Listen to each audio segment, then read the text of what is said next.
Assalamualaikum warahmatullahi wabarakatuh. Selamat datang di channel Berbagi Kisah, tempat kita menyingkap tabir sejarah yang jarang dibicarakan. Malam ini kita akan membuka lembar-lembar lama yang selama berabad-abad terkubur oleh dogma dan kekuasaan. Sebuah kisah tentang Yesus atau Nabi Isa alaihissalam. Sebelum doktrin Trinitas ditegakkan, apa sebenarnya ajaran yang beliau bawa? Mengapa ajaran tauhid yang murni perlahan hilang dari sejarah resmi? Dan siapa yang berperan di balik perubahan besar itu?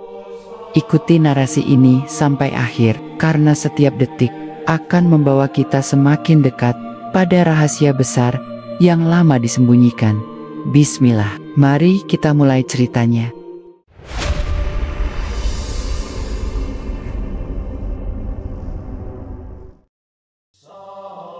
Bayangkan, Anda sedang membuka gulungan naskah kuno yang sudah berdebu. Tersimpan rapat di ruang tersembunyi sebuah perpustakaan tua. Huruf-hurufnya pudar, dimakan usia. Namun, di balik setiap kalimat yang tersisa, ada jejak kebenaran yang selama ini dikubur dalam-dalam.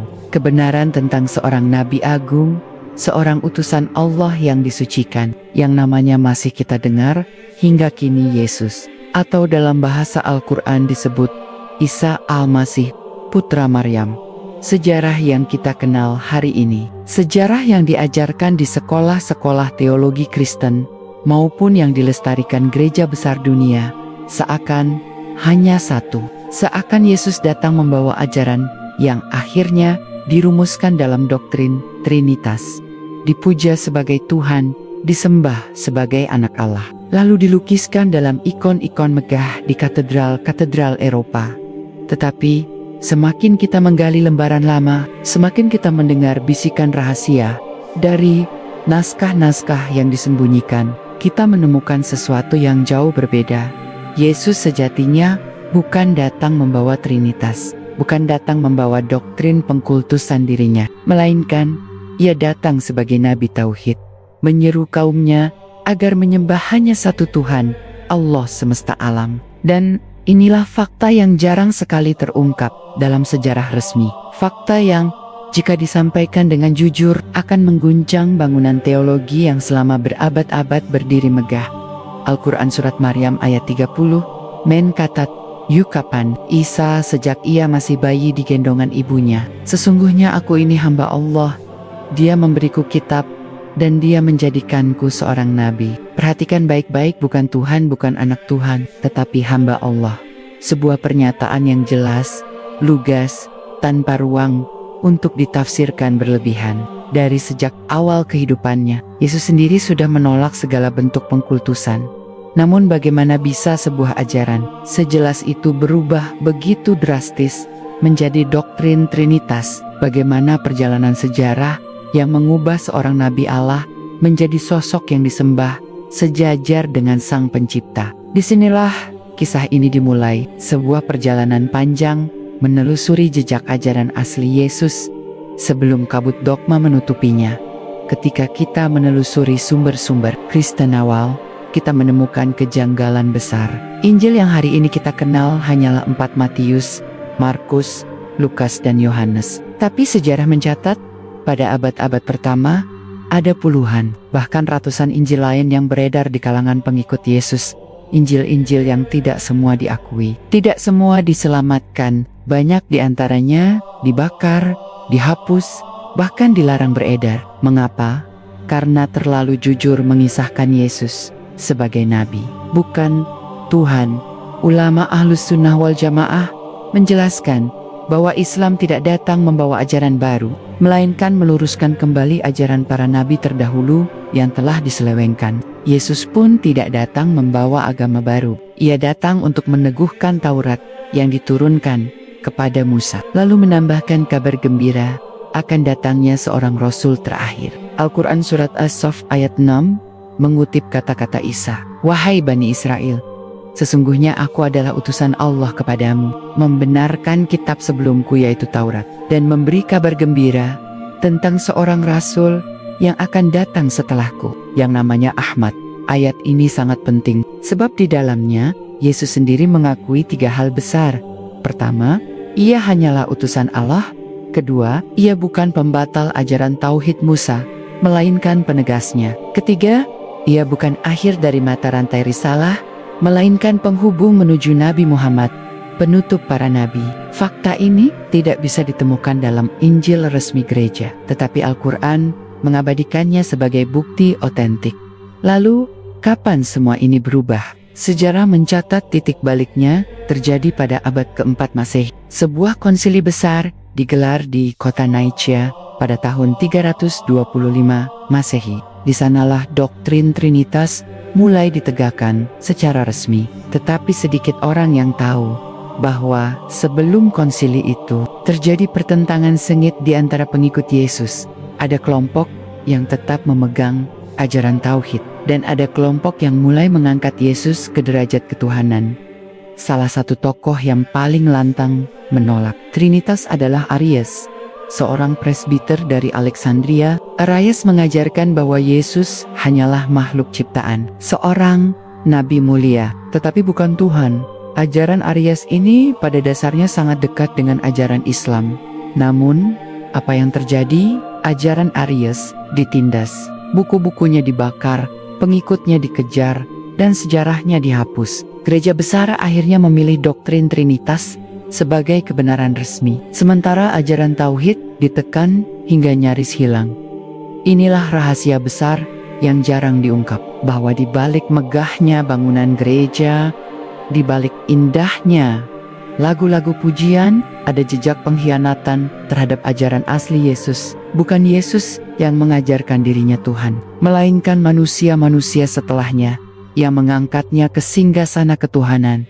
Dan ketika Al-Quran diturunkan, ia datang bagaikan cahaya yang menyingkap kembali apa yang selama berabad-abad ditutupi. Allah berfirman dalam surat An-Nisa ayat ke-171, "Wahai ahli kitab, janganlah kamu melampaui batas dalam agamamu, dan janganlah kamu mengatakan terhadap Allah kecuali yang benar. Sesungguhnya Al-Masih Isa putra Maryam hanyalah utusan Allah dan kalimatnya yang disampaikan kepada Maryam dan roh darinya. Maka berimanlah kepada Allah dan Rasul-Rasulnya, dan janganlah kamu mengatakan tiga, berhentilah, itu lebih baik bagimu. Sesungguhnya Allah Tuhan yang Maha Esa, Maha Suci Dia dari mempunyai anak."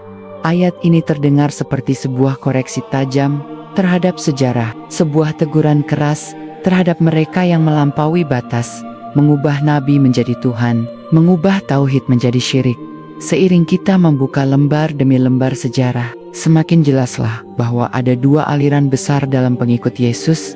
Yang satu setia kepada tauhid meski terdesak dan ditindas. Yang satu lagi bersekutu dengan kekuasaan Romawi, memilih jalan kompromi, dan akhirnya merumuskan Trinitas sebagai doktrin resmi. Dan disinilah letak ketegangannya. Bagaimana ajaran asli Yesus yang penuh cahaya harus berhadapan dengan kekuatan politik, ambisi kekuasaan, dan manipulasi teologi. Pertarungan ini bukan hanya soal agama, tetapi juga soal siapa yang berhak menafsirkan Tuhan di hadapan umat manusia. Pertarungan ini ternyata bukan sekadar perbedaan pendapat teologisis, melainkan sebuah pergeseran besar yang mengubah wajah dunia ketika Kaisar Romawi Konstantinus masuk ke dalam gelanggang sejarah. Segalanya berubah. Konstantinus bukanlah seorang teolog, ia adalah penguasa politik, tetapi keputusannya dalam konsili Nisea tahun 325 Masehi menjadi penentu jalan panjang doktrin Kristen. Ia tahu perpecahan di kalangan pengikut Yesus melemahkan kekaisarannya, maka ia memilih satu jalan, menyatukan mereka dengan cara menetapkan sebuah doktrin resmi, dan doktrin itu adalah Trinitas. Namun, mari kita lihat dengan jujur, apakah Yesus sendiri pernah menyebut dirinya sebagai bagian dari tiga oknum Tuhan? Apakah Yesus pernah mengajarkan kata Trinitas, Tidak? Tidak satu pun ucapan Yesus dalam Injil yang mengatakan, "Sembahlah aku sebagai Tuhan."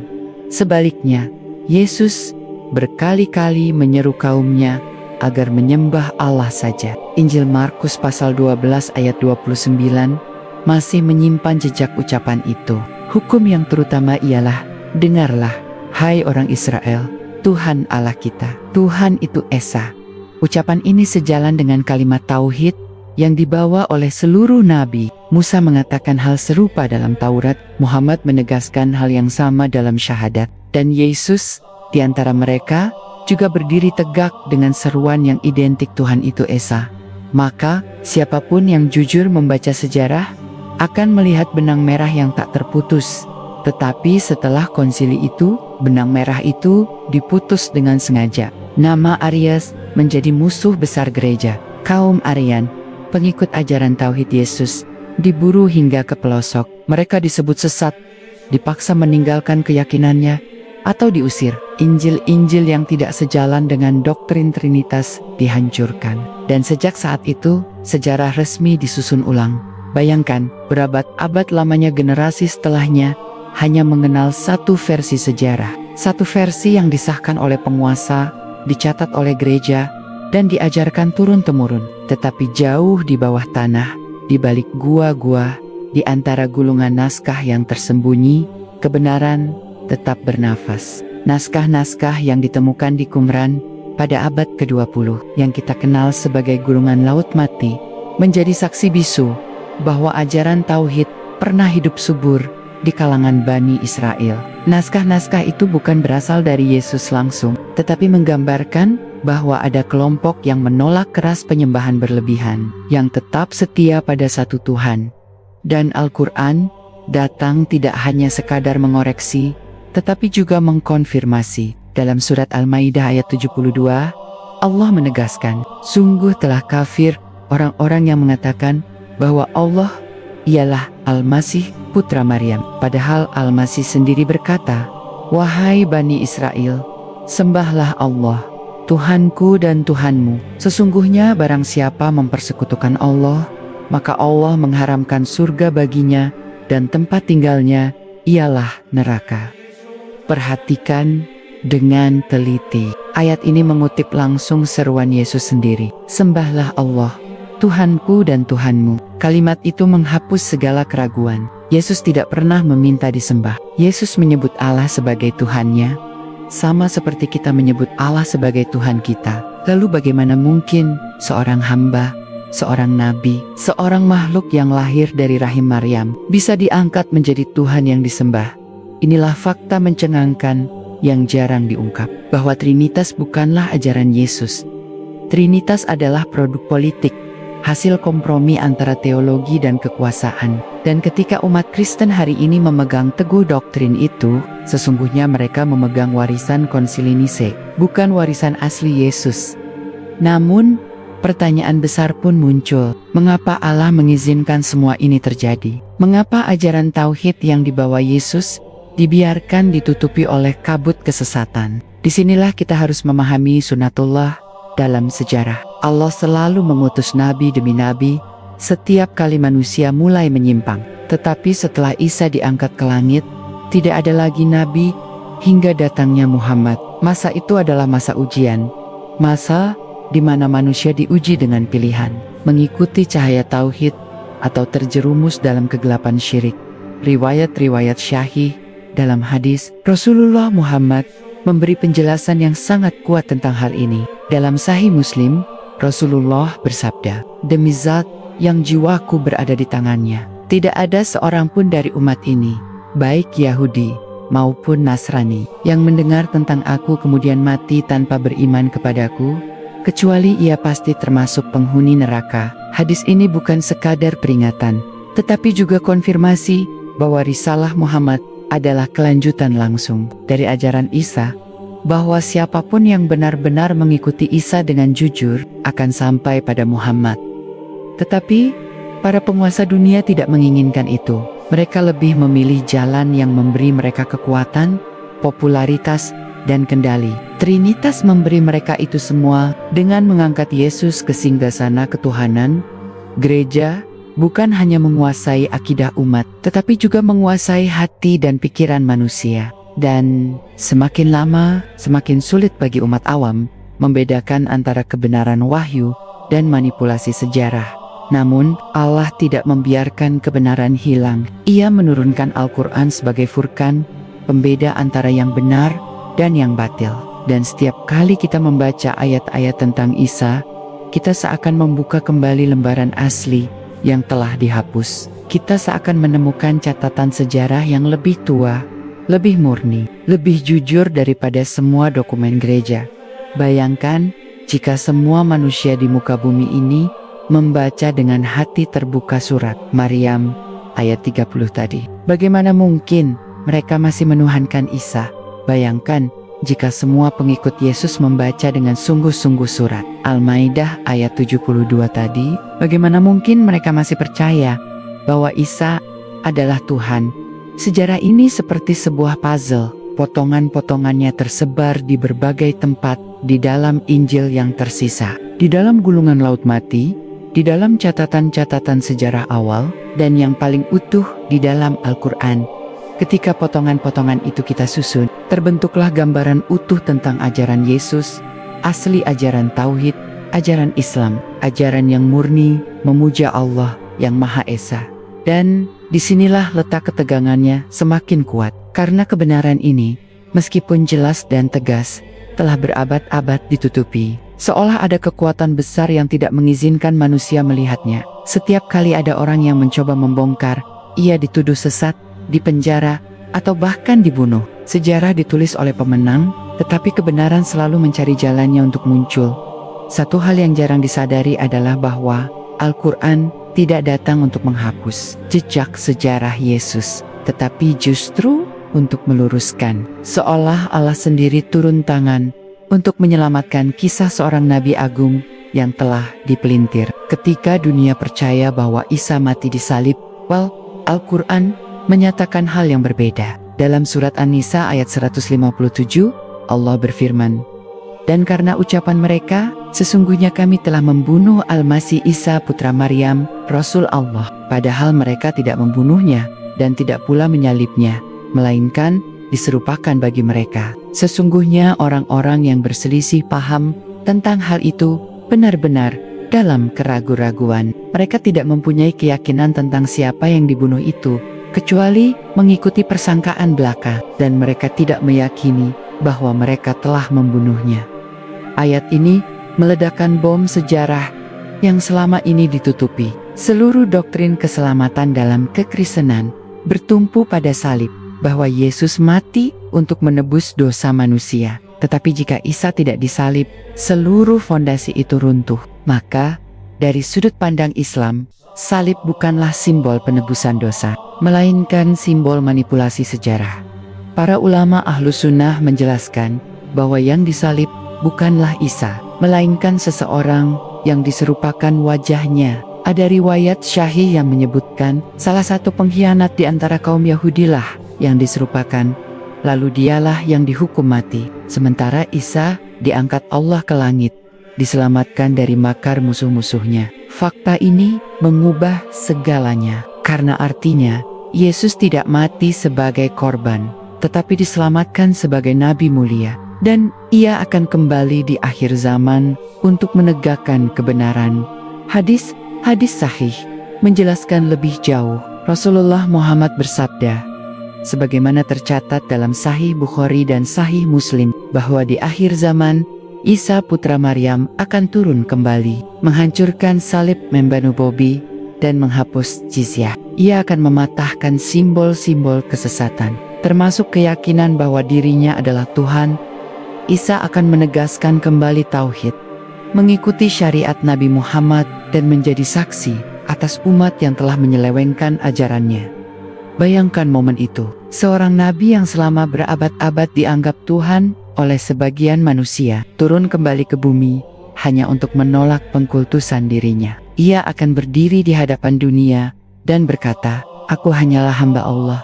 Inilah penutup sejarah yang akan membongkar semua kebohongan yang pernah ditegakkan oleh kekuatan politik dan teologi.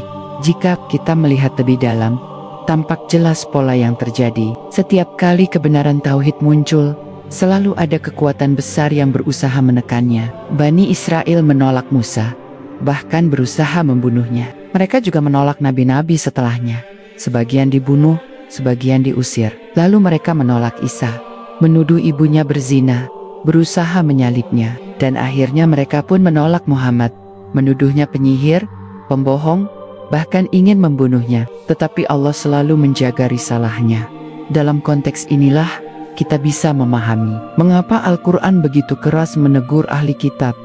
Karena mereka tidak hanya sekadar salah, tetapi dengan sengaja mengubah kitab mereka. Al-Quran Surat Al-Baqarah ayat 79 menyebut, maka celakalah orang-orang yang menulis kitab dengan tangan mereka. Lalu mereka berkata, ini dari Allah, untuk mendapatkan keuntungan yang sedikit dengan itu. Maka celakalah mereka karena apa yang ditulis tangan mereka, dan celakalah mereka karena apa yang mereka kerjakan.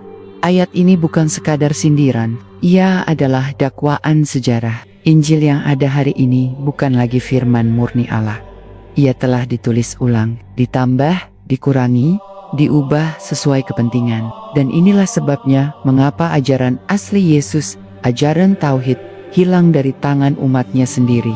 Tetapi Allah tidak membiarkan bumi tanpa saksi. Allah menurunkan Al-Quran sebagai penjaga dan menurunkan Muhammad sebagai Rasul terakhir. Dan apa yang menarik, Muhammad bukan membawa agama baru. Ia datang membawa agama yang sama dengan Musa, dengan Ibrahim, dengan Isa, agama Tauhid, agama Islam. Ketika kita membaca Al-Quran Surat Ali Imran ayat 52, kita menemukan percakapan yang sangat menarik. Allah berfirman, maka tatkala Isa merasakan keingkaran dari mereka, dia berkata, siapakah yang akan menjadi penolong-penolongku menuju Allah? Para Hawariyun menjawab, kami adalah penolong-penolong agama Allah. Kami beriman kepada Allah, dan saksikanlah bahwa sesungguhnya kami adalah orang-orang yang berserah diri. Perhatikan, para pengikut setia Isa menyebut diri mereka Muslim, yaitu orang-orang yang berserah diri kepada Allah. Ini membuktikan bahwa sejak awal agama Yesus adalah Islam, bukan Kristen, bukan Yahudi, tetapi Islam, agama Tauhid yang lurus. Maka, ketika Muhammad datang membawa Islam, sesungguhnya ia hanya melanjutkan apa yang telah dibawa oleh Isa dan nabi-nabi sebelumnya. Tetapi bagaimana mungkin fakta-fakta sebesar ini nyaris tidak pernah kita dengar dalam buku-buku sejarah Barat? Jawabannya sederhana, sejarah ditulis oleh mereka yang berkuasa. Gereja yang memegang kendali selama berabad-abad memastikan bahwa hanya versi mereka yang hidup, versi yang lain dibungkam. Sementara umat Islam sendiri lebih banyak terfokus menjaga warisan mereka sendiri daripada menyebarkannya ke dunia. Namun, zaman berubah. Kini, dengan ditemukannya manuskrip kuno, dengan keterbukaan informasi, dengan Al-Quran yang tetap terjaga keasliannya, rahasia ini mulai terbongkar sedikit demi sedikit. Kita seperti membuka peti harta karun yang selama berabad-abad terkubur di bawah tanah. Dan semakin kita menggali, semakin jelas bahwa ajaran asli Yesus bukanlah Trinitas. Ajaran asli Yesus adalah Islam. Ajaran asli Yesus adalah Tauhid. Ajaran asli Yesus adalah menyembah hanya Allah tanpa sekutu. Di balik setiap naskah kuno yang ditemukan, selalu ada tanda-tanda yang mengarah pada satu kebenaran besar, bahwa Yesus tidak pernah mengajarkan Trinitas. Salah satu bukti mencengangkan adalah Injil Barnabas, sebuah teks yang secara tegas menggambarkan Isa sebagai nabi dan bukan Tuhan. Walaupun kaum gereja menolak keotentikannya, banyak catatan sejarah menunjukkan bahwa Injil ini beredar luas sebelum akhirnya dilarang. Isinya begitu dekat dengan pesan Al-Quran. Yesus hanyalah utusan Allah, bukan anak Allah, dan ia sendiri memberi kabar tentang datangnya Nabi Muhammad. Tentu saja, bagi gereja, keberadaan Injil seperti ini sangat berbahaya. Karena jika ajaran itu tersebar, seluruh bangunan teologi yang mereka tegakkan selama berabad-abad akan runtuh. Maka Injil Barnabas pun dikubur, dituduh palsu, disembunyikan dari umat. Namun, di beberapa perpustakaan tua di Eropa, naskahnya masih tersimpan, seolah menunggu waktu untuk bersuara kembali. Fenomena ini bukan kebetulan. Sejarah memperlihatkan pola yang sama. Setiap naskah yang menegaskan Tauhid Yesus selalu ditekan, sedangkan naskah yang membuka jalan bagi Trinitas selalu diangkat. Bahkan, 4 Injil resmi yang kini dianggap suci dipilih melalui proses politik, bukan wahyu. Konsili-konsili gereja yang menentukan mana yang boleh dibaca dan mana yang harus dibakar. Disinilah letak ironi terbesar. Ajaran seorang nabi yang datang membawa kebenaran justru dipelintir oleh pengikutnya sendiri. Sementara Islam yang datang 6 abad kemudian malah melindungi dan meluruskan kisahnya. Maka ketika seorang muslim membaca kisah Isa dalam Al-Quran, ia sesungguhnya sedang membaca kisah asli Yesus yang selama ini disembunyikan dari umat lain. Namun, mari kita bayangkan sejenak bagaimana posisi Isa di tengah kaumnya. Ia lahir dari seorang ibu yang suci, Maryam, tanpa ayah. Mukjizatnya begitu nyata, ia bisa berbicara sejak bayi. Ia menyembuhkan orang buta, ia menghidupkan orang mati, semua dengan izin Allah. Tetapi justru mukjizat inilah yang membuat kaumnya terpecah. Sebagian mengimaninya sebagai nabi, sebagian lagi berlebihan hingga menuhankannya. Fenomena pengkultusan nabi bukan hanya terjadi pada Isa.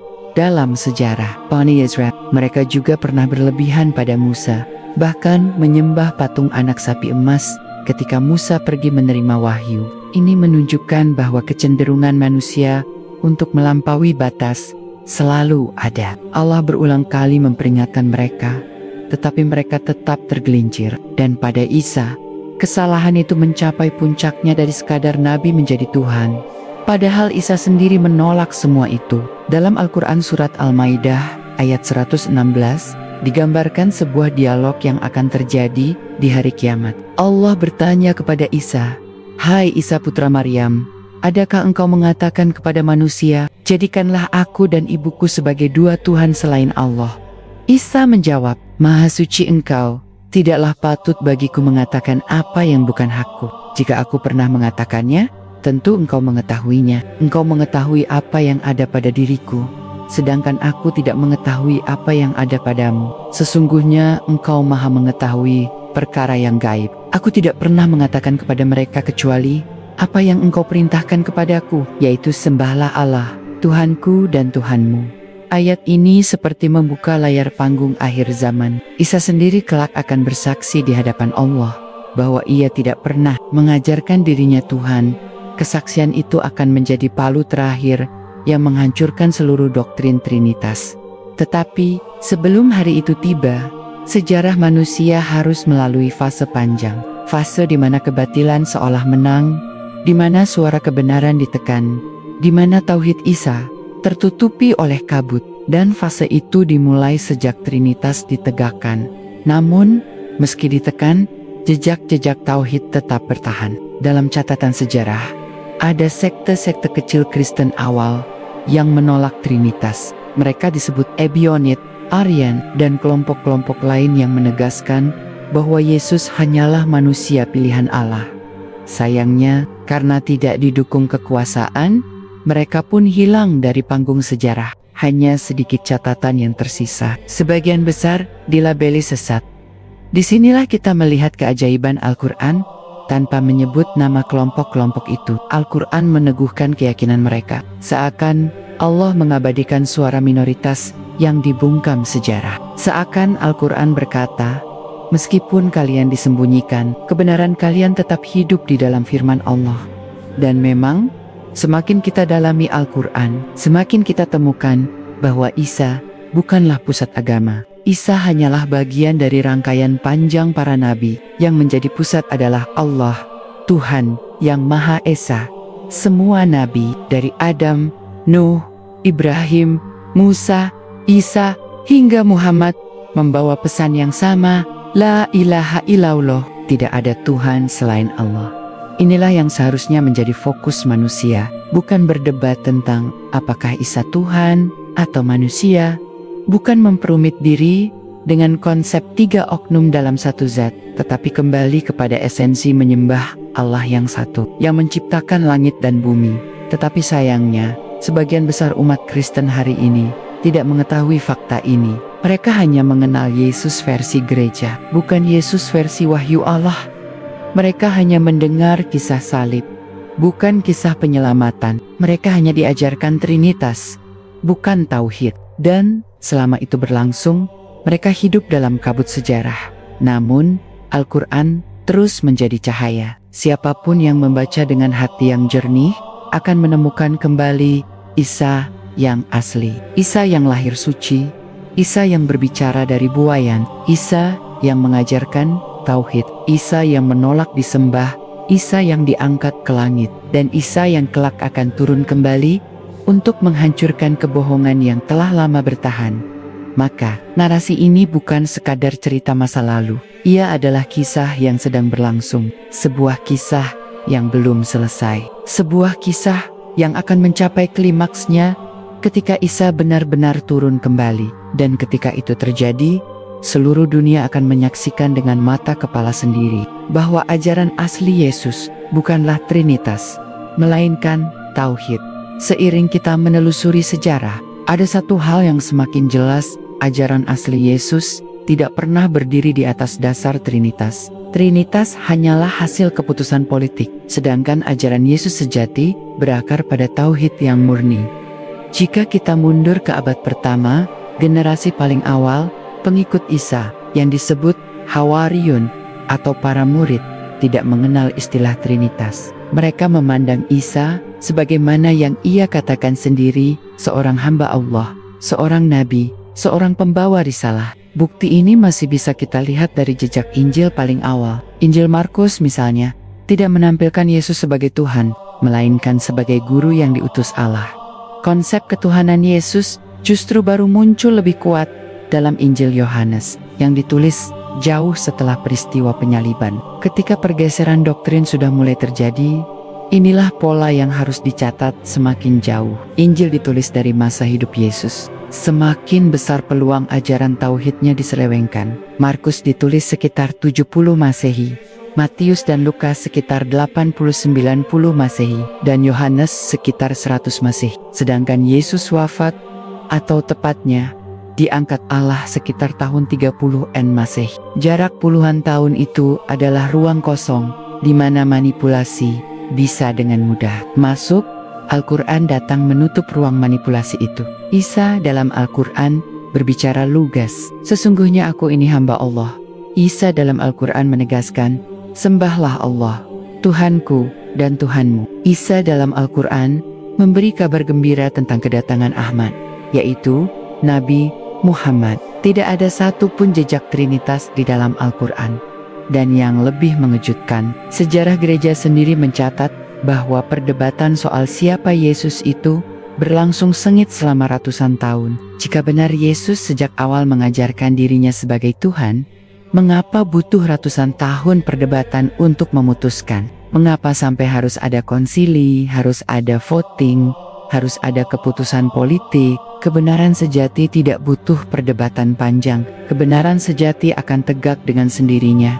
Tokoh seperti Aries yang menolak ketuhanan Yesus bukanlah sekadar pemberontak. Ia adalah representasi dari suara pengikut Yesus yang tetap setia pada tauhid. Ajarannya menegaskan bahwa Yesus adalah makhluk ciptaan, bukan Tuhan.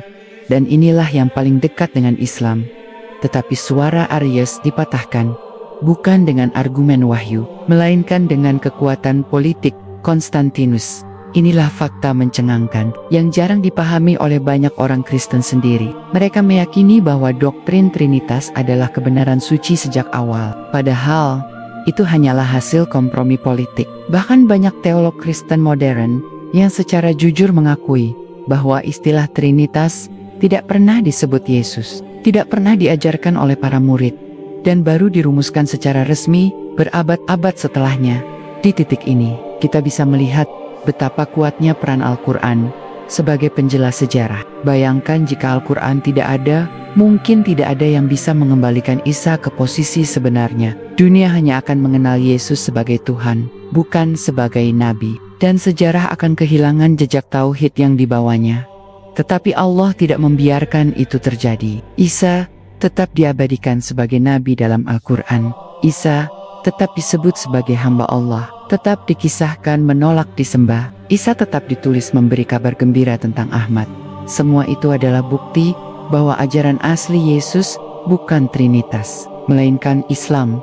Dan disinilah letak ketegangan terbesar. Kebenaran yang sesederhana ini justru berhasil disembunyikan dari jutaan orang selama berabad abad. Bagaimana mungkin? Jawabannya ada pada kekuasaan. Gereja Romawi memiliki kendali penuh atas pendidikan, atas naskah, atas hukum, bahkan atas nyawa manusia. Siapapun yang menolak Trinitas dianggap bid'ah. Siapapun yang memegang tauhid diburu. Dan akibatnya, generasi demi generasi hanya mewarisi satu versi sejarah. Tetapi di sisi lain, umat Islam selalu memegang kebenaran itu. Dari sejak Rasulullah Muhammad diutus, umat Islam sudah tahu bahwa Isa bukan Tuhan, Isa bukan anak Tuhan, Isa hanyalah Nabi. Dan keyakinan itu tidak pernah berubah karena dijaga langsung oleh wahyu Allah. Bayangkan betapa kuatnya pesan tauhid ini dijaga. Al-Quran sudah berusia lebih dari 14 abad dan belum pernah berubah satu huruf pun. Sementara kitab-kitab lain sudah ratusan kali direvisi, disesuaikan, ditambah, dikurangi. Tetapi Al-Quran tetap sama, dan di dalamnya Isa tetap sama. Seorang nabi, seorang hamba Allah, sejarah yang jujur sebenarnya tidak sulit dibaca. Jika kita mengumpulkan semua fakta, gambaran yang muncul sangat jelas. Yesus tidak pernah menyebut dirinya Tuhan. Para murid awal tidak mengenal Trinitas. Injil tertua menggambarkan Yesus sebagai nabi, bukan Tuhan. Doktrin Trinitas baru lahir 3 abad. Setelahnya melalui keputusan politik, Al-Quran mengembalikan posisi Isa sebagai nabi dan hamba Allah. Fakta ini adalah kunci untuk memahami ajaran Yesus yang asli sebelum Trinitas ditegakkan. Fakta yang jarang disampaikan di mimbar gereja, tetapi terjaga rapat dalam Al-Quran. Dan jika kita lihat lebih jauh, ternyata misi Isa sejatinya sama dengan misi Nabi Muhammad, menegakkan tauhid, menyelamatkan manusia dari kesesatan, dan mengembalikan penyembahan hanya kepada Allah. Isa menutup dengan memberi kabar tentang Ahmad, dan Muhammad datang sebagai pemenuh kabar itu. Inilah benang merah yang hilang dari sejarah resmi. Inilah kebenaran yang disembunyikan. Inilah rahasia yang ketika dibuka akan mengguncang seluruh doktrin Trinitas. Jika kita membuka Al-Quran, kita akan menemukan ayat-ayat yang seakan menjadi koreksi langsung terhadap penyimpangan sejarah. Seakan-akan Al-Quran adalah lembaran yang hilang dari sejarah resmi, lalu ditemukan kembali untuk mengungkap kebenaran yang selama ini ditutup rapat oleh kekuasaan gereja. Dalam Al-Quran surat Al-Maidah ayat 72, Allah menegaskan, sesungguhnya telah kafir orang-orang yang berkata, sesungguhnya Allah ialah Al-Masih putra Maryam. Padahal Al-Masih berkata, hai Bani Israel, sembahlah Allah, Tuhanku dan Tuhanmu. Sesungguhnya orang yang mempersekutukan Allah, maka pasti Allah mengharamkan kepadanya surga, dan tempatnya ialah neraka. Tidaklah ada bagi orang-orang zalim itu seorang penolong pun. Ayat ini bukan hanya penegasan teologisis, ia adalah rekonstruksi sejarah. Isa sendiri telah berkata dengan jelas kepada Bani Israel, sembahlah Allah, Tuhanku dan Tuhanmu. Tidak ada ruang untuk kesalahpahaman, tidak ada pernyataan bahwa dirinya adalah Tuhan. Justru Al-Quran memotret ucapan Isa yang menegaskan tauhid. Kemudian dalam Al-Quran surat As-Saff ayat 6, Isa memberi kabar gembira, hai Bani Israel, sesungguhnya aku adalah utusan Allah kepadamu, membenarkan kitab sebelumku, yaitu Taurat, dan memberi kabar gembira dengan seorang rasul yang akan datang sesudahku, yang namanya Ahmad. Ayat ini adalah kunci. Isa tidak hanya menegakkan tauhid, tetapi juga menyiapkan jalan bagi datangnya Rasul terakhir. Dan nama Ahmad bukan sekadar simbol, ia adalah petunjuk langsung menuju Nabi Muhammad. Disinilah kita melihat kesinambungan risalah dari Musa ke Isa, lalu ke Muhammad. Semuanya mengajarkan tauhid, menyembah Allah semata. Hadis sahih juga memperkuat hal ini. Rasulullah Muhammad bersabda, sebagaimana diriwayatkan oleh Imam Bukhari dan Muslim, aku adalah orang yang paling dekat dengan Isa putra Maryam di dunia dan akhirat. Para nabi itu bersaudara seayah, ibu mereka berbeda, agama mereka satu. Hadis ini menyingkap kebenaran yang nyaris hilang, bahwa Isa dan Muhammad membawa agama yang sama, yaitu tauhid. Isa bukan Tuhan, bukan anak Tuhan, melainkan bagian dari rangkaian kenabian yang semuanya berlandaskan satu agama Islam. Namun, yang paling menarik adalah bagaimana para ulama Ahlus Sunnah wal Jamaah membaca fakta ini. Imam At-Tabari dalam tafsirnya menjelaskan bahwa ayat-ayat yang menolak ketuhanan Isa adalah bukti nyata bahwa doktrin Trinitas tidak berasal dari wahyu. Ia menegaskan bahwa klaim Isa sebagai Tuhan hanyalah hasil penyelewengan segelintir orang setelah wafatnya para Hawariyun. Imam Fakhruddin Ar-Razi menambahkan bahwa konsep Trinitas lahir dari upaya filsafat Yunani yang dipaksakan ke dalam ajaran Isa. Dengan kata lain, Trinitas adalah infiltrasi budaya asing, bukan wahyu. Ulama besar seperti Ibnu Katsir menegaskan bahwa ucapan Isa dalam Al-Quran surat Maryam ayat 30 adalah saksi abadi. Sesungguhnya, aku ini hamba Allah, Dia memberiku Alkitab, dan Dia menjadikan aku seorang nabi. Kata-kata Isa ini diucapkan sejak ia masih bayi, dan menjadi bukti paling kuat bahwa Isa tidak pernah mengklaim ketuhanan. Sejak awal ia memperkenalkan dirinya sebagai hamba Allah. Semua ini menyatu menjadi satu. Gambaran besar sejarah resmi yang mengajarkan Trinitas sesungguhnya bertolak belakang dengan kesaksian Isa sendiri. Isa menegaskan dirinya hamba Allah. Isa menolak disembah. Isa memberi kabar tentang Ahmad. Isa mengajarkan tauhid. Tetapi sejarah resmi menghapus fakta itu, menggantinya dengan doktrin bahwa Isa adalah Tuhan. Disinilah letak ketegangan investigatif terbesar. Apa yang diucapkan Isa dalam sumber Islam sangat jernih, sangat tegas, dan sangat konsisten. Tetapi dalam catatan gereja, gambaran itu menjadi kabur, bercampur dengan filsafat Yunani, politik Romawi, dan kekuasaan kaisar. Maka muncullah pertanyaan yang mengguncang. Jika benar Yesus mengajarkan dirinya Tuhan, mengapa Al-Quran yang terjaga dan tidak berubah selama 14 abad menolak dengan tegas? Mengapa Nabi Muhammad yang tidak pernah membaca Injil, tidak pernah belajar dari pendeta, justru bisa mengungkap ucapan-ucapan Isa yang sejalan dengan Injil tertua? Apakah ini sekadar kebetulan? Atau memang wahyu dari Allah yang mengoreksi sejarah?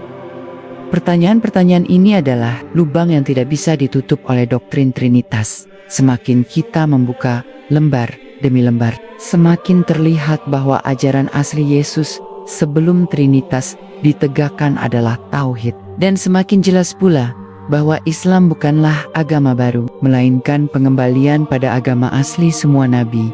Setelah Isa diangkat Allah, para muridnya menyebarkan ajaran tauhid ke berbagai penjuru. Tetapi tidak lama berselang, muncul tokoh-tokoh baru yang bukan saksi langsung kehidupan Isa, melainkan orang-orang yang membawa ide-ide asing ke dalam ajarannya. Tokoh paling menonjol adalah Paulus. Paulus tidak pernah bertemu Isa secara langsung. Ia bahkan dikenal sebagai penganiaya umat pengikut Isa sebelum mengaku mendapat wahyu dalam sebuah penglihatan di jalan menuju Damaskus. Dari titik itulah Paulus mengklaim dirinya sebagai rasul. Namun, ajaran Paulus berbeda jauh dari murid-murid asli Isa. Ia memperkenalkan ide-ide yang tidak pernah diucapkan Isa: penebusan dosa melalui salib, pembatalan hukum Taurat, dan pengangkatan Yesus ke posisi ilahi. Disinilah awal mula pergeseran itu terjadi. Murid-murid Isa menegakkan tauhid, sedangkan Paulus membawa arah baru mendekatkan ajaran Isa dengan filsafat Yunani, Romawi. Dan karena pengaruh politik Romawi yang luas, ajaran Paulus menyebar lebih cepat dibanding ajaran Hawariyun yang tetap menjaga kemurnian tauhid. Namun, perdebatan tentang siapa Isa itu tidak pernah berhenti. Selama berabad-abad, umat Kristen terbagi, sebagian memandang Isa hanya nabi, sebagian lainnya mengangkatnya sebagai Tuhan. Pertentangan itu mencapai puncaknya pada abad keempat, ketika Kaisar Konstantinus memutuskan untuk menyatukan kerajaan Romawi melalui agama. Konstantinus bukanlah seorang teolog, ia seorang politikus. Ia melihat bahwa perpecahan tentang siapa Yesus itu berpotensi melemahkan kerajaannya. Maka ia mengumpulkan para uskup dalam konsili Nisia tahun 325 Masehi. Disinilah untuk pertama kalinya doktrin Trinitas ditegakkan sebagai ajaran resmi. Tetapi catatan sejarah memberi kita fakta yang mencengangkan. Keputusan Trinitas diambil melalui voting, bukan melalui wahyu. Para uskup berdebat, berargumen, saling menolak. Sebagian, seperti Arius, menegaskan bahwa Yesus hanyalah makhluk ciptaan, bukan Tuhan. Arius dan pengikutnya memegang ajaran yang lebih dekat dengan Islam. Tetapi mereka dikalahkan, bukan karena argumen mereka lemah, melainkan karena kekuatan politik Konstantinus berdiri di sisi lawan mereka.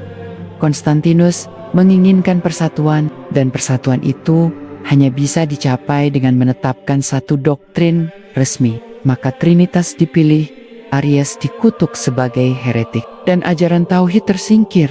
Bayangkan, sebuah keputusan yang menentukan arah keyakinan miliaran orang setelahnya ditentukan bukan oleh wahyu, bukan oleh nabi, melainkan oleh kaisar yang ingin menyelamatkan kekuasaannya. Dari titik inilah doktrin Trinitas mulai dipaksakan, dan pemaksaan itu tidak berhenti di Naisya. Konsili demi konsili berikutnya diadakan untuk menyempurnakan doktrin, menutup celah, dan menyingkirkan suara-suara yang menolak. Konsili Konstantinopel, Konsili Kalsedon, semuanya adalah panggung politik dan teologi yang berulang kali mengutuk siapapun yang masih memegang tauhid. Umat Kristen yang menolak Trinitas diburu, dituduh sesat, bahkan dibunuh. Injil-injil yang tidak sejalan dengan doktrin resmi dibakar, disembunyikan, atau dihapus dari sejarah. Kitab-kitab yang mendukung tauhid Isa hilang satu persatu. Yang tersisa hanyalah Injil versi gereja yang sudah diwarnai filsafat Yunani. Fakta inilah yang sering disembunyikan dari umat. Gereja modern jarang menceritakan bahwa Trinitas tidak diajarkan Yesus, melainkan ditetapkan melalui perdebatan panjang, voting, dan keputusan kaisar. Jarang pula disebutkan bahwa ada kelompok besar pengikut Yesus yang tetap menolak Trinitas berabad-abad lamanya, meski mereka akhirnya dibungkam. Sejarawan Muslim seperti Ibnu Hazm menegaskan bahwa perpecahan di tubuh Kristen adalah bukti nyata bahwa kebenaran ajaran Yesus telah dipelintir, dan Al-Quran datang untuk meluruskan. Allah berfirman dalam surat An-Nisa ayat 171, "Wahai ahli kitab, janganlah kamu melampaui batas dalam agamamu, dan janganlah kamu mengatakan terhadap Allah kecuali yang benar. Sesungguhnya Al-Masih, Isa putra Maryam, adalah utusan Allah dan kalimatnya yang disampaikan kepada Maryam dan roh darinya. Maka berimanlah kepada Allah dan Rasul-Rasulnya, dan janganlah kamu mengatakan Tuhan itu tiga. Berhentilah, lebih baik bagimu. Sesungguhnya Allah Tuhan yang Maha Esa, Maha Suci, Allah dari memiliki anak." Ayat ini adalah bantahan langsung terhadap hasil konsili gereja. Seakan Allah menyingkap seluruh manipulasi sejarah dengan satu kalimat, "Janganlah kamu mengatakan Tuhan itu tiga." Maka jelaslah bahwa ajaran asli Yesus sebelum Trinitas ditegakkan adalah tauhid yang murni. Tetapi melalui proses konsili yang syarat politik, doktrin itu digantikan dengan Trinitas. Dan yang lebih mengejutkan, meski berabad-abad gereja berusaha menutupi fakta ini, jejak tauhid tetap tersisa. Injil Barnabas misalnya, yang meski ditolak gereja, menyebut dengan jelas bahwa Yesus bukan Tuhan, melainkan Nabi yang memberi kabar tentang kedatangan Ahmad. Fragmen dari Dead Sea Scrolls juga mengungkap adanya komunitas pengikut tauhid di sekitar Qumran yang menolak pengkultusan Yesus. Semua bukti ini berserakan, seperti potongan puzzle yang jika disusun akan membentuk gambar besar. Yesus sejati adalah seorang nabi yang mengajarkan tauhid, bukan Tuhan yang disembah. Sejarah memperlihatkan dua jalur pemeliharaan warisan. Satu jalur yang bergantung pada institusi politik dan ritual gereja yang berkembang setelah Konstantinus, dan satu jalur lain yang dipelihara melalui wahyu yang terjaga, tradisi periwayatan yang ketat, dan tradisi intelektual yang kritis, yaitu tradisi Islam. Al-Quran tidak hanya merekam ayat-ayat yang menegaskan posisi Isa sebagai hamba dan rasul. Al-Quran juga menegaskan sikap kritis terhadap distorsi teks suci. Ini menjadi modal penting. Bila sumber lain berubah, oleh kepentingan waktu, Al-Quran tetap menjadi titik acuan yang tidak dapat dipermainkan.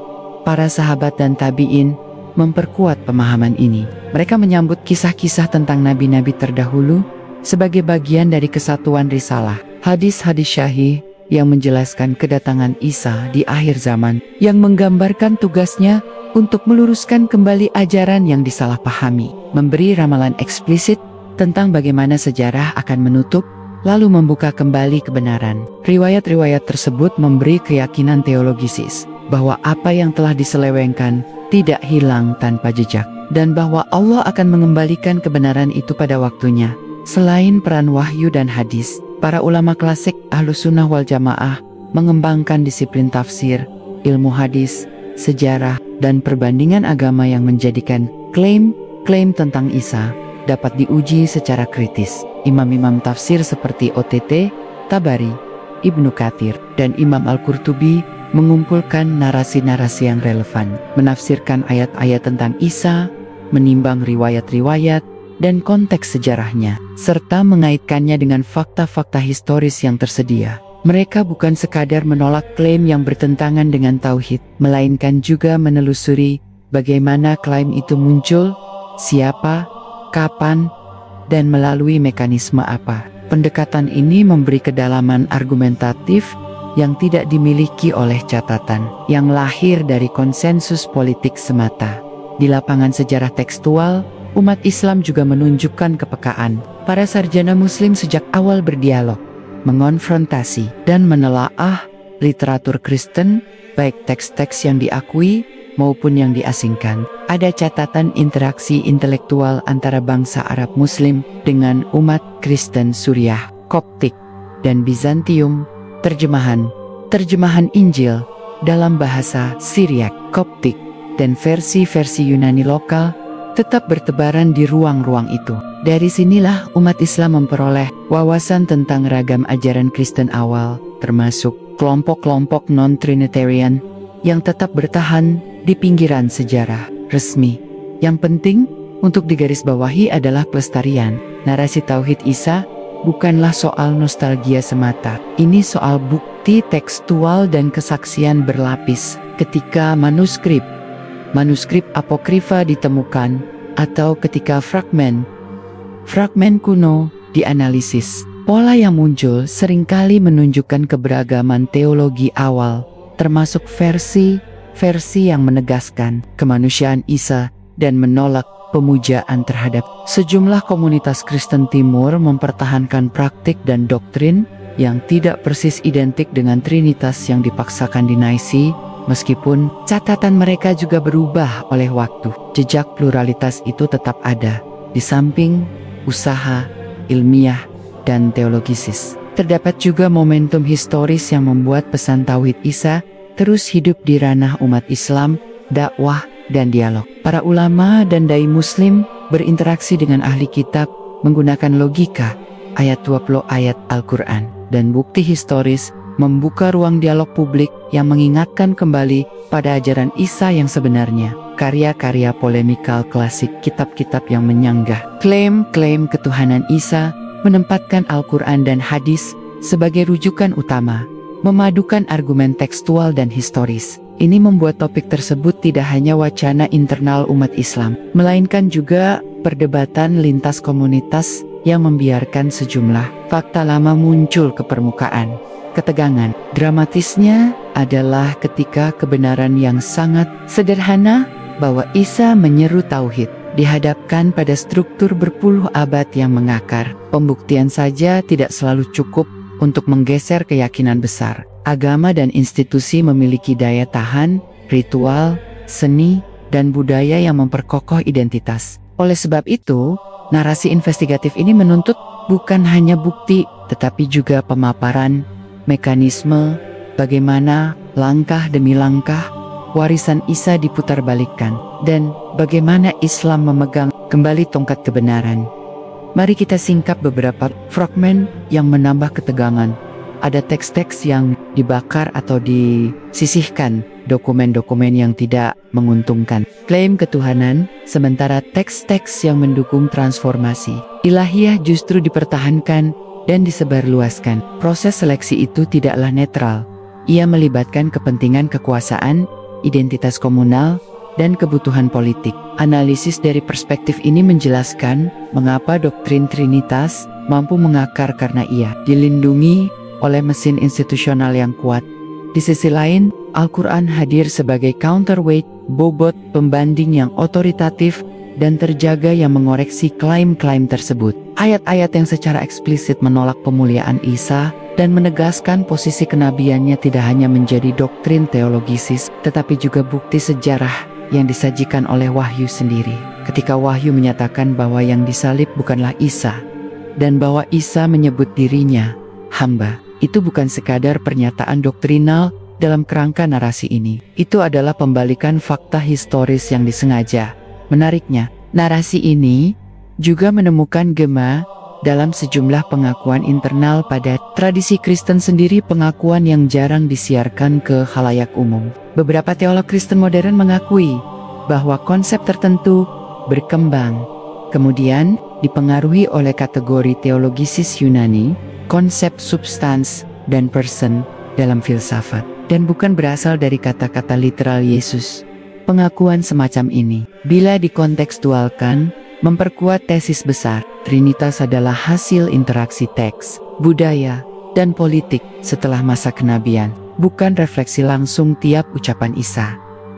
Namun bagi penonton narasi ini, satu hal tetap menggelisahkan, bila ajaran Isa yang asli sedemikian jelas menyerukan tauhid, mengapa begitu banyak hati tetap menolak kebenaran itu? Jawabannya, kompleks warisan budaya, sentimentalitas ritual, identitas yang melekat pada citra religius tertentu, serta ketergantungan psikologis pada mitos penebusan yang berakar kuat pada kebutuhan moral dan kosmologis manusia. Semua itu tidak dapat dipatahkan hanya dengan argumen tekstual. Ia butuh perjalanan spiritual dan epistemik untuk mengubah persepsi massa. Walau demikian, narasi sejarah menyediakan alat dramatis yang kuat, akumulasi bukti ayat-ayat Al-Quran, hadis sahih yang memberi gambaran kembalinya Isa untuk menegakkan tauhid, fragmen teks kuno, dan kajian ilmiah tentang proses konsili, semuanya membentuk sebuah arsip yang tak bisa diabaikan. Arsip ini memampukan kita menyusun kembali sebuah cerita lain tentang Yesus, bukan sebagai pusat sebuah mitos ilahi, tetapi sebagai nabi yang konsisten menyeru pada la illallah. Kisah ini mencapai puncaknya ketika kita membayangkan sebuah saat di mana lembar-lembar sejarah kembali terbuka ketika risalah Isa yang ditekan selama berabad-abad mulai dikenali ulang, ketika pertanyaan-pertanyaan lama yang ditanyakan para Hawariyun dihidupkan lagi, ketika suara yang pernah dianggap minoritas kini mendapatkan tempat dalam studi sejarah tekstual dan dialog lintas agama. Ketegangan terbesar bukan lagi soal siapa yang benar sekarang, melainkan soal apakah umat manusia cukup jujur untuk membaca sejarah tanpa prasangka, cukup berani untuk membongkar ikonografinya sendiri, dan cukup rendah hati untuk menerima bahwa warisan spiritual bisa saja dirusak oleh kepentingan temporal. Namun sejarah tidak pernah berjalan lurus tanpa intervensi. Ketika kita menyelami lebih dalam, terlihat jelas bahwa benturan politik dan ambisi kekuasaan menjadi salah satu alasan utama mengapa ajaran Yesus yang asli tersingkir. Kaisar Konstantin, penguasa Romawi yang cerdas, memahami betul bahwa agama bisa menjadi alat paling ampuh untuk menyatukan imperium yang sedang goyah. Ia melihat umat Kristen awal yang tercerai-berai sebagai kekuatan potensial, tetapi hanya jika dikendalikan. Dari sinilah peristiwa monumental Konsili Nisei pada tahun 325 Masehi mangkul, sebuah titik balik yang mengubah wajah kekristenan selamanya. Sebelum konsili ini, perdebatan mengenai siapa Yesus sesungguhnya masih sangat hidup. Sebagian besar umat Kristen awal, termasuk pengikut ajaran Arius di Alexandria, memegang teguh keyakinan bahwa Yesus hanyalah manusia mulia, seorang nabi agung yang diutus oleh Allah, bukan Tuhan itu sendiri. Arius bahkan menegaskan ada masa ketika Yesus tidak ada. Kalimat ini mengguncang fondasi keyakinan gereja yang sudah mulai dipengaruhi pemikiran filsafat Yunani tentang logos dan ketuhanan yang berlapis. Sementara itu, kelompok lain yang dipimpin Athanasius mendorong keyakinan bahwa Yesus adalah sehakikat dengan Allah, satu esensi, walau berbeda pribadi. Ide ini sangat dipengaruhi filsafat Platonis dan Neoplatonisme yang sudah meresap dalam pemikiran sebagian teolog Kristen. Perdebatan semakin panas, dan Kaisar Konstantin menyadari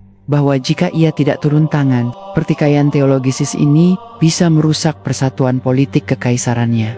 Maka, di kota Naisi, Konstantin mengundang para uskup dari berbagai wilayah untuk memutuskan sekali untuk selamanya. Namun, catatan sejarah menunjukkan bahwa konsili ini tidak berjalan sebagai diskusi bebas, melainkan penuh tekanan politik. Konstantin tidak peduli pada kebenaran wahyu, ia hanya ingin stabilitas. Di bawah bayang-bayang kekuasaan, gagasan Athanasius akhirnya disahkan. Sementara ajaran Aries dan para pengikutnya dikecam sebagai bid'ah. Keputusan ini bukan hanya perkara teologi, melainkan pemakaman resmi terhadap ajaran Yesus yang asli. Injil-injil yang masih memuat pesan tauhid mulai dihapus, ditolak, bahkan dibakar. Hanya teks-teks yang mendukung doktrin baru yang dilestarikan. Inilah awal mula kelahiran doktrin Trinitas, bukan dari wahyu Allah, melainkan dari meja perundingan politik yang dikendalikan seorang kaisar. Sejarawan Muslim seperti Ibnu Hazm menegaskan bahwa penyimpangan ini bukan sekadar kesalahan tafsir, melainkan pengkhianatan terhadap risalah tauhid yang dibawa oleh Yesus. Bahkan, Al-Quran, surat Al-Maidah ayat 72, mengabadikan penolakan keras terhadap paham ketuhanan Yesus. Sungguh telah kafir orang-orang yang berkata, sesungguhnya Allah ialah Al-Masih putra Maryam. Padahal, Al-Masih berkata, wahai Bani Israel, sembahlah Allah Tuhanku dan Tuhanmu. Sesungguhnya siapa mempersekutukan Allah, maka Allah mengharamkan surga baginya, dan tempatnya ialah neraka. Dan tidak ada bagi orang-orang zalim itu seorang penolong pun. Ayat ini secara jelas memperlihatkan bagaimana Islam menyingkap kebohongan sejarah yang telah dijalankan oleh para penguasa dan teolog yang tunduk pada mereka. Yesus tidak pernah menyatakan dirinya Tuhan, melainkan senantiasa menunjuk kepada Allah, Tuhannya, dan Tuhan umat manusia. Lebih jauh, jejak ajaran tauhid yang asli masih bisa dilacak. Para pengikut awal yang setia pada ajaran ini kerap disebut sebagai kaum Ebionit dan Nazarin. Mereka menolak keras doktrin ketuhanan Yesus, menolak salib sebagai simbol keselamatan, dan tetap berpegang pada hukum Taurat sambil meyakini bahwa Yesus hanyalah utusan Allah yang datang untuk meluruskan penyimpangan Bani Israel. Namun, keberadaan mereka diburu dan ditekan hingga hampir punah.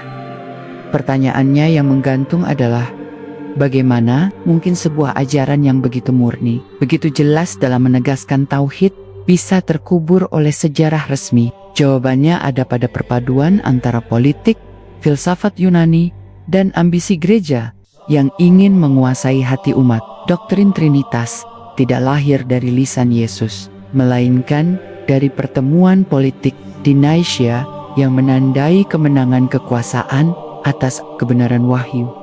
Dan disinilah kita mulai menyadari bahwa sejarah bukanlah sekadar catatan masa lalu, tetapi medan pertarungan ide yang sengaja diarahkan, lembaran-lembaran kuno yang jarang disentuh. Jika kita buka dengan hati-hati, mengungkap fakta mencengangkan ajaran Yesus yang asli, tetap berdenyut, tersembunyi di balik bayang-bayang, menunggu untuk ditemukan kembali oleh mereka yang mencari kebenaran. Setelah Konsili Nicea, seolah semua telah berakhir. Doktrin Trinitas ditegakkan, Aries dan para pengikutnya dipaksa bungkam, dan ajaran tauhid yang asli disisihkan. Namun, kenyataannya tidak sesederhana itu. Sejarah mencatat, perlawanan terhadap doktrin baru itu tidak langsung padam. Di banyak wilayah Kekaisaran Romawi, umat Kristen awal masih menyimpan ingatan tentang Yesus sebagai seorang nabi, bukan Tuhan. Mereka masih berpegang pada ajaran-ajaran yang diwariskan oleh komunitas Ebionit, Nazarin, dan kelompok-kelompok lain yang tersebar dari Yerusalem hingga Syam. Tapi, apa yang terjadi selanjutnya? Seiring waktu, otoritas gereja semakin ketat. Teks-teks Injil yang dianggap berbahaya, yang terlalu menekankan kemanusiaan Yesus, disingkirkan. Injil-Injil non-kanonik, seperti Injil Barnabas, ditolak mentah-mentah. Meskipun sebagian catatannya masih selamat dalam bentuk manuskrip yang beredar di dunia Islam berabad-abad kemudian. Otoritas gereja memastikan umat awam hanya mengenal 4 Injil resmi: Matius, Markus, Lukas, dan Yohanes. Padahal para sejarawan Kristen sendiri mengakui bahwa jumlah Injil pada abad-abad awal mencapai puluhan, bahkan ratusan. Dalam catatan sejarah Islam, terdapat isyarat bahwa Yesus telah menyampaikan kabar kedatangan seorang nabi setelahnya. Al-Quran Surat As-Saff ayat 6 Menkatot Yukapan, Yesus yang jarang disentuh dalam doktrin gereja. Dan ketika Isa putra Maryam berkata, "Wahai Bani Israel, sesungguhnya aku adalah utusan Allah kepadamu, membenarkan kitab yang sebelumnya, yaitu Taurat, dan memberi kabar gembira tentang seorang rasul yang akan datang sesudahku, yang namanya Ahmad." Ayat ini membongkar fakta yang luar biasa, bahwa Yesus bukan hanya mengajarkan tauhid, tetapi juga menyiapkan umat untuk menyambut risalah terakhir, yaitu Islam. Fakta ini membuat ajaran Kristen awal yang anti-Trinitas semakin relevan. Mereka tahu bahwa Yesus hanyalah penghubung, bukan tujuan akhir. Namun, bagaimana mungkin pesan sepenting ini lenyap dari Injil resmi? Inilah misteri besar yang jarang diungkap. Sebagian besar catatan Injil yang sampai ke tangan kita telah melalui penyaringan berlapis dengan campur tangan konsili demi konsili. Injil Yohanes yang paling banyak dipakai untuk mendukung ketuhanan Yesus sebenarnya disusun paling akhir dengan gaya bahasa yang berbeda drastis dari 3 Injil sebelumnya. Injil ini menampilkan Yesus dengan gelar filosofis seperti firman yang menjadi manusia, jelas dipengaruhi oleh filsafat Yunani. Sementara itu, Injil Matius dan Markus yang lebih tua, ketika dibaca teliti, sebenarnya tidak pernah menyebut Yesus sebagai Tuhan. Justru di dalamnya, Yesus berkali-kali menunjuk kepada Bapanya yang di langit sebagai Tuhan yang ia sembah. Misalnya, dalam Matius 26 ayat 39, Yesus berdoa di Taman Getsemani dengan penuh kerendahan hati, "Ya Bapakku, jikalau sekiranya mungkin, biarlah cawan ini lalu daripadaku. Tetapi janganlah seperti yang ku kehendaki, melainkan seperti yang Engkau kehendaki." Kalimat ini jelas menunjukkan Yesus tunduk kepada kehendak Allah, bukan sejajar dengannya. Riwayat-riwayat syahih dalam Islam memperkuat gambaran ini. Nabi Muhammad bersabda bahwa para nabi semuanya membawa pesan tauhid yang sama, dan umat-umat terdahulu telah mengubah kitab mereka. Dalam hadis riwayat Bukhari, Rasulullah bersabda, para nabi itu bersaudara, ibu mereka berbeda-beda, tetapi agama mereka satu. Artinya, inti risalah Yesus, Musa, dan nabi-nabi lainnya tidak pernah berbeda, menyembah Allah yang Esa. Namun, gereja justru memutar arah. Trinitas ditegakkan tidak sekaligus, melainkan bertahap. Setelah konsili Naisea, doktrin itu terus diperkuat lewat konsili Konstantinopel 381 yang menambahkan Roh Kudus ke dalam konsep ketuhanan, sehingga lengkaplah rumusan Trinitas Bapa, Anak, dan Roh Kudus.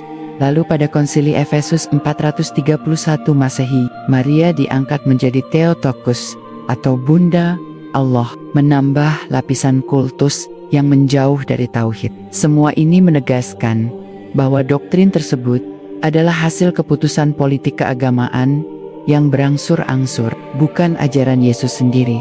Dan di balik itu semua, kita menemukan benang merah. Ajaran asli Yesus tentang Allah yang Esa secara sistematis dikubur demi menjaga persatuan Imperium Romawi. Kaisar Konstantin berhasil, gereja pun berhasil, tapi kebenaran tidak pernah bisa benar-benar dipadamkan. Al-Quran datang berabad-abad kemudian untuk mengembalikan cahaya itu, menyingkapkan kembali siapa Yesus sebenarnya.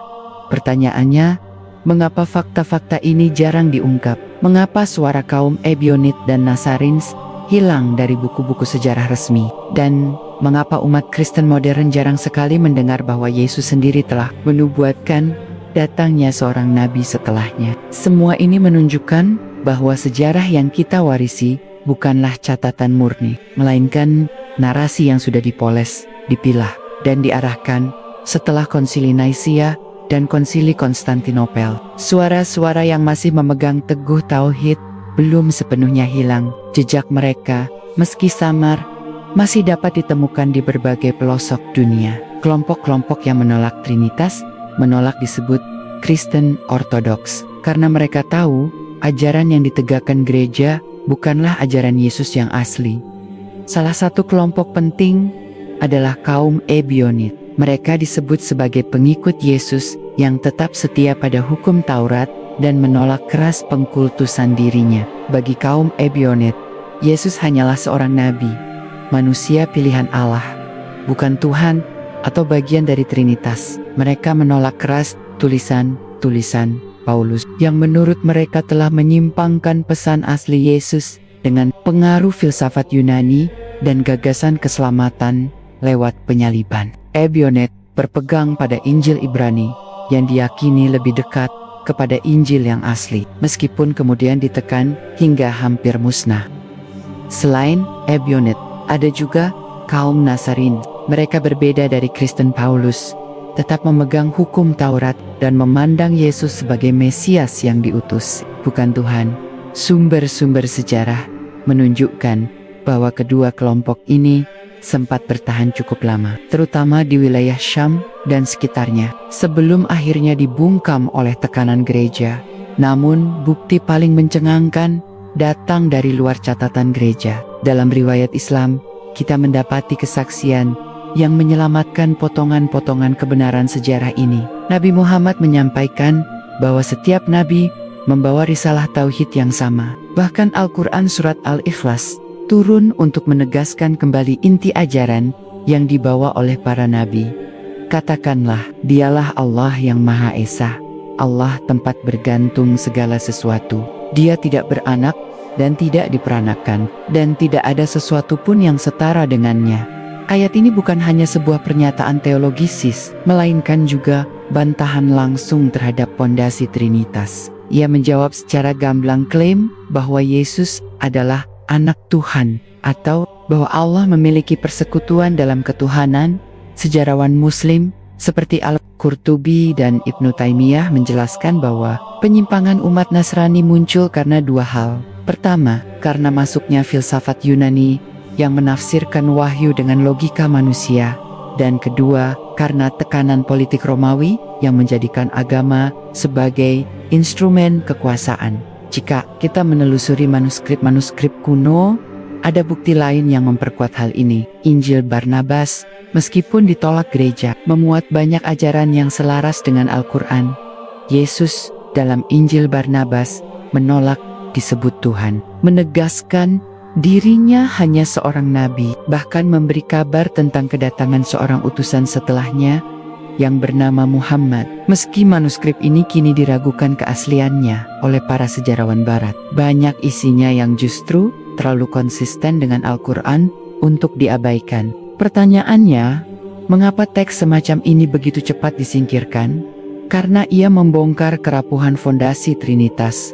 Lalu, ada pula kesaksian dalam literatur Islam tentang ahli kitab yang masih menyimpan pengetahuan asli tentang Yesus. Dalam Al-Quran surat Al-Baqarah ayat 146, Allah berfirman, "Orang-orang yang telah kami beri kitab mengenalnya, sebagaimana mereka mengenal anak-anak mereka sendiri. Dan sesungguhnya sebagian di antara mereka menyembunyikan kebenaran, padahal mereka mengetahui." Ayat ini menunjukkan bahwa para ulama Yahudi dan Nasrani pada masa itu sebenarnya tahu siapa Yesus yang asli, tahu bahwa ia hanyalah seorang nabi, namun mereka memilih untuk menyembunyikan kebenaran demi kepentingan mereka sendiri. Disinilah terlihat pola besar dari penekanan politik Romawi, penyaringan kitab suci oleh gereja, hingga penyembunyian kebenaran oleh para ulama mereka. Semua bergerak dalam satu arah, mengubur ajaran Yesus yang asli agar Trinitas bisa ditegakkan sebagai doktrin tunggal. Tetapi sejarah selalu menyisakan jejak. Dalam setiap periode, selalu ada kelompok kecil, selalu ada manuskrip, selalu ada riwayat yang menunjukkan bahwa Yesus tidak pernah mengajarkan apa yang dipaksakan oleh gereja. Dari Ebionit dan Nasarins, dari Injil Barnabas, dari penafsiran ulang terhadap Injil Matius dan Markus, hingga ayat-ayat Al-Quran yang datang sebagai cahaya penjelas, semuanya mengarah pada kesimpulan yang sama, ajaran Yesus yang asli adalah tauhid. Maka, ketika kita membuka lembar demi lembar sejarah, kita bukan hanya melihat kisah agama, tetapi juga konspirasi besar yang mengubah wajah keyakinan manusia. Trinitas bukanlah warisan Yesus, melainkan konstruksi sejarah. Dan semakin dalam kita gali, semakin jelas terlihat bahwa kebenaran itu telah lama ditutupi. Seiring bergulirnya waktu, komunitas-komunitas Kristen awal yang menolak Trinitas semakin terdesak. Gereja yang telah menjadi institusi resmi Kekaisaran Romawi memperluas cengkeramannya. Setiap ajaran yang dianggap menyimpang dari keputusan Konsili Nicaea dan Konsili Konstantinopel dicap bidah, dikejar, bahkan dimusnahkan. Tidak hanya manuskrip-manuskrip yang hilang, tetapi juga generasi pengikut Yesus yang setia pada tauhid ikut lenyap dari catatan resmi. Namun, dalam kesenyapan sejarah itu, masih ada gema samar dari mereka yang berusaha mempertahankan ajaran asli. Beberapa komunitas kecil di Syam, Jazirah Arab, dan sebagian Eropa Timur masih menolak mengangkat Yesus sebagai Tuhan. Mereka tidak menerima salib sebagai jalan keselamatan dan tetap berpegang pada penyembahan Allah yang esa. Tetapi posisi mereka lemah, tanpa perlindungan politik, dan selalu dalam tekanan. Menariknya, para sejarawan Muslim mencatat bahwa sebelum datangnya Islam, masih ada segelintir orang yang memegang ajaran murni ini. Dalam literatur tafsir, ada riwayat tentang orang-orang Hanif, yaitu mereka yang menolak kemusyrikan dalam bentuk apapun, termasuk pengkultusan Yesus. Sebagian dari mereka diyakini berasal dari sisa-sisa pengikut Injil yang benar, yang berpegang pada ajaran Yesus tanpa menyekutukan Allah. Kondisi ini menjadi latar penting munculnya risalah terakhir. Ketika Nabi Muhammad diutus di Jazirah Arab, beliau membawa pesan yang bukan saja menyatukan kembali ajaran Ibrahim, Musa, dan para nabi sebelumnya, tetapi juga meluruskan penyimpangan terhadap ajaran Yesus. Islam datang bukan sebagai agama baru, melainkan sebagai penyempurna. Sebagaimana ditegaskan dalam Al-Quran Surat Al-Maidah ayat 3, "Hari ini telah aku sempurnakan untukmu agamamu, telah aku cukupkan nikmatku untukmu, dan telah aku ridai Islam sebagai agamamu." Ayat ini menegaskan bahwa risalah Islam adalah penutup sekaligus koreksi atas semua penyimpangan. Maka tidak heran Al-Quran begitu tegas menolak klaim Trinitas. Dalam Al-Quran Surat An-Nisa ayat 171, Allah berfirman, "Wahai ahli kitab, janganlah kamu melampaui batas dalam agamamu, dan janganlah kamu mengatakan terhadap Allah kecuali yang benar. Sesungguhnya Al-Masih, Isa putra Maryam, itu adalah utusan Allah. Kalimatnya yang disampaikan kepada Maryam, dan ruh darinya. Maka berimanlah kepada Allah dan Rasul-Rasulnya, dan janganlah kamu mengatakan tiga. Berhentilah, itu lebih baik bagimu. Sesungguhnya Allah Tuhan yang Maha Esa, Maha Suci, Dia dari memiliki anak." Ayat ini adalah koreksi langsung terhadap fondasi Trinitas. Ia datang bukan dari perdebatan filsafat, bukan dari konsili politik, melainkan dari wahyu ilahi yang menyingkap kebohongan yang sudah berabad-abad dipertahankan oleh gereja. Bahkan, Al-Quran juga menggambarkan bagaimana kelak Yesus sendiri akan berlepas diri dari orang-orang yang menuhankannya. Dalam Al-Quran Surat Al-Maidah ayat 116, Allah menggambarkan percakapan di hari kiamat, dan ketika Allah berfirman, "Wahai Isa putra Maryam, adakah engkau mengatakan kepada manusia, jadikanlah aku dan ibuku sebagai dua Tuhan selain Allah?"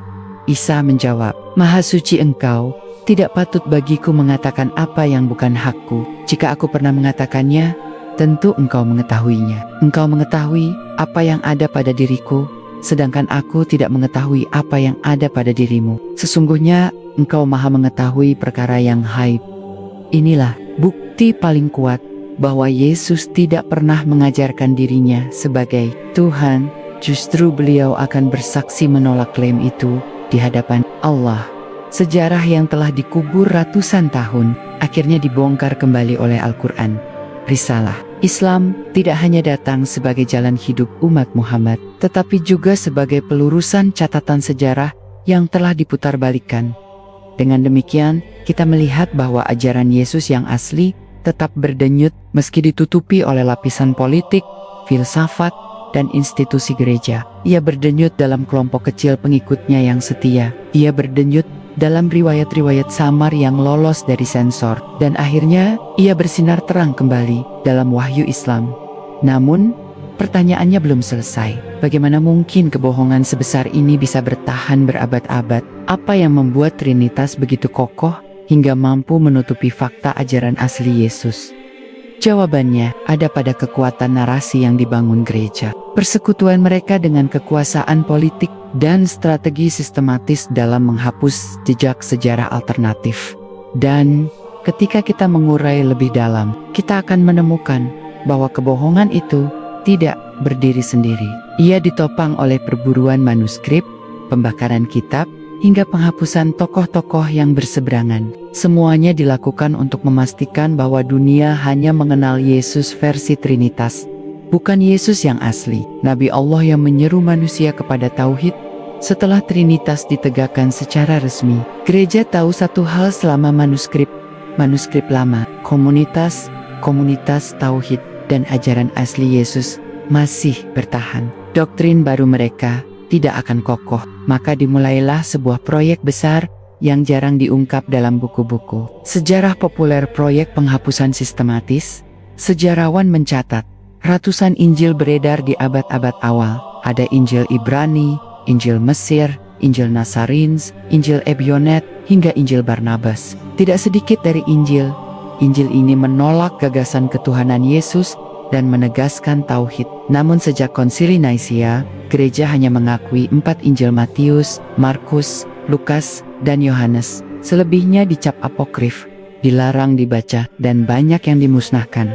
Lebih jauh lagi, ajaran para pengikut Yesus yang setia pada tauhid juga dipersekusi. Kaum Ebionit dan Nazarins diburu hingga terpecah belah, lalu hilang dari catatan resmi. Injil mereka tidak pernah disalin ulang. Gereja memastikan hanya doktrin Trinitas yang diwariskan dari generasi ke generasi. Disinilah peran politik Romawi terlihat nyata. Kaisar Konstantin dan penerusnya tidak sekadar mengatur ibadah. Mereka mengontrol penulisan sejarah. Mereka tahu siapa yang menguasai catatan sejarah, dialah yang menguasai kesadaran umat. Maka setiap manuskrip yang tidak sejalan dengan doktrin baru dianggap ancaman politik, bukan hanya teologis. Gereja yang sejalan dengan doktrin Trinitas, strategi gereja tidak berhenti pada penghapusan manuskrip. Mereka juga membangun narasi baru lewat liturgi, simbol, dan tradisi. Salib dijadikan pusat keyakinan. Meski Yesus sendiri tidak pernah memerintahkan penyembahan kepada kayu salib, ritual baptis diubah maknanya. Bukan lagi sebagai simbol kesucian, tetapi sebagai tanda masuk ke dalam misteri Trinitas. Bahkan hari ibadah pun diubah dari Sabtu yang sesuai tradisi Yahudi menjadi Minggu, demi menyesuaikan dengan ritual penyembahan matahari dalam budaya Romawi kuno. Semua ini adalah rekayasa yang perlahan tapi pasti mengaburkan ajaran asli Yesus. Sementara itu, kaum yang menolak Trinitas dipinggirkan, dianggap musuh gereja, dan diberi label bid'ah. Mereka diburu, kitab mereka dibakar, dan suara mereka dihapus. Hingga pada abad-abad pertengahan, yang tersisa hanyalah Kristen versi gereja, lengkap dengan doktrin Trinitasnya. Namun, di balik semua itu, cahaya kebenaran tetap bersinar. Risalah Islam datang membawa kembali suara Yesus yang asli. Al-Quran bukan hanya meluruskan akidah, tetapi juga mengembalikan narasi sejarah yang telah diputarbalikkan. Ia menjelaskan bahwa Yesus tidak pernah berkata dirinya Tuhan, tidak pernah memerintahkan Trinitas, dan tidak pernah menebus dosa manusia dengan penyaliban. Dengan kedatangan Islam, benturan pun tak terelakkan. Gereja yang sudah mapan dengan doktrin Trinitas melihat Islam sebagai ancaman terbesar, karena Islam bukan hanya menawarkan agama baru, tetapi juga membongkar kerapuhan sejarah yang mereka bangun berabad-abad. Perang salib, polemik teologisis, dan perdebatan panjang antara ulama Islam dan teolog Kristen hanyalah puncak dari konflik itu.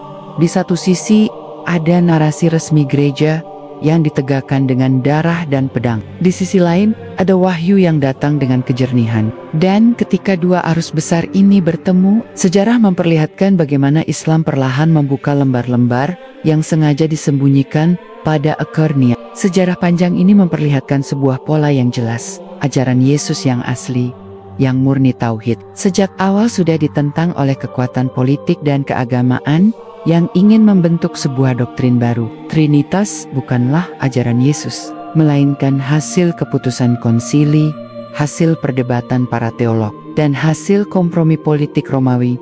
Yesus tidak pernah mengatakan dirinya Tuhan. Dalam Injil Yohanes, pasal 17 ayat 3, masih tercatat jelas doa Yesus, inilah hidup yang kekal, yaitu mereka mengenal Engkau, satu-satunya Allah yang benar, dan mengenal Yesus Kristus yang Engkau utus. Kalimat ini sejalan sepenuhnya dengan ajaran Islam, dengan syahadat yang diajarkan Nabi Muhammad SAW, bahwa tiada Tuhan selain Allah, dan Muhammad adalah utusannya. Sama seperti Yesus pun utusan Allah, bukan Tuhan. Sejarah mencatat bahwa Injil-Injil lain, komunitas-komunitas awal yang menolak Trinitas, serta bukti-bukti ajaran tauhid perlahan disingkirkan. Tetapi kebenaran tidak pernah hilang. Al-Quran turun bukan hanya sebagai petunjuk hidup, tetapi juga sebagai koreksi sejarah. Allah menegaskan dalam surat Al-Maidah ayat 116 tentang hari ketika Allah akan bertanya kepada Isa, "Wahai Isa putra Maryam, apakah engkau berkata kepada manusia, jadikanlah aku dan ibuku sebagai dua Tuhan selain Allah?" Isa menjawab, "Maha suci Engkau, tidaklah patut bagiku mengatakan apa yang bukan hakku." Ayat ini adalah saksi bahwa Isa tidak pernah mengajarkan Trinitas. Ia hanya menyampaikan tauhid, mengajak manusia menyembah Allah yang esa. Dengan ini, Islam bukanlah agama baru yang memutus tradisi, melainkan penyambung risalah tauhid yang dibawa semua nabi sejak Adam, Nuh, Ibrahim, Musa, hingga Isa. Trinitas adalah penyimpangan sejarah, sementara Islam adalah jalan kembali kepada kebenaran yang asli. Kini, setiap lembar sejarah yang kita buka, setiap jejak yang kita telusuri, semakin menyingkap satu fakta. Ajaran Yesus sejati adalah ajaran tauhid, dan doktrin Trinitas hanyalah bentukan manusia, ditegakkan lewat kekuasaan, tetapi rapuh di hadapan wahyu yang murni. Maka, tugas kita hari ini bukan sekadar mengetahui, tetapi juga meneguhkan keyakinan bahwa risalah Yesus sejati kini masih hidup, bukan dalam gereja-gereja besar atau konsili-konsili Romawi, melainkan dalam Islam, dalam kalimat La ilaha illallah. Inilah rahasia besar yang lama disembunyikan sejarah. Inilah kebenaran yang akhirnya terungkap. Dan inilah cahaya yang akan terus menyinari mereka yang mencari jalan lurus. Demikianlah perjalanan panjang kita menyingkap lembar-lembar sejarah yang terlupakan, menelusuri ajaran Yesus sebelum Trinitas ditegakkan. Semoga narasi ini membuka mata kita, meneguhkan iman kita, dan menjadikan kita semakin yakin bahwa Islam adalah kelanjutan dari risalah tauhid yang dibawa semua nabi. Wassalamualaikum warahmatullahi wabarakatuh.